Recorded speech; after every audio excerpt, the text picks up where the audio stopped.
迎吃爸爸，你吃爸爸。嗨，吃爸爸，欢迎吃爸爸，你买菜啊？来吃2张去咯。我无带瑞咧。对啦。真的啊？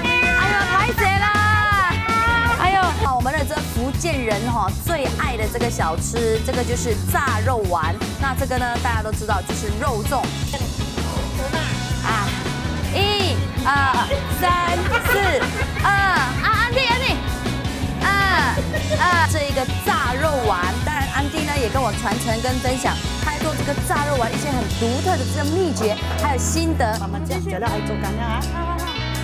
哎，原来这个会使会使，好椒鱼的哈。伊不是杂的吗？对哈。会使。好，安安。哦，真大了。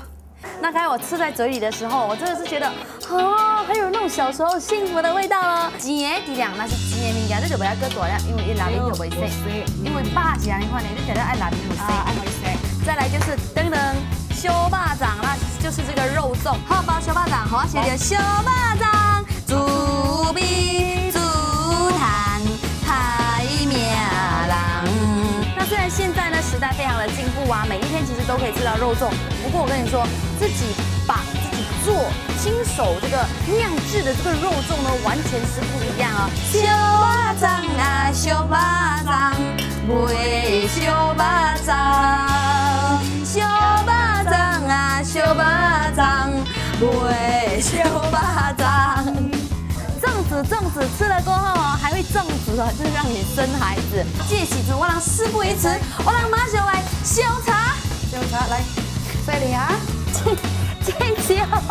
那我觉得我今天做的这个肉粽呢，那用料是非常的实在，而且呢，我也会跟你们分享说，怎么样来做出一个口感非常Q， 然后非常实在，然后肉香非常润滑，完全不粘头的超级无敌闽南大肉粽。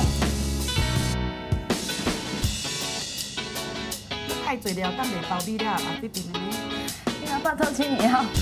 想要知道这2道菜怎么做，记得守住每逢星期天晚上9点 ，Astro 华裔台，333华裔假爸爸。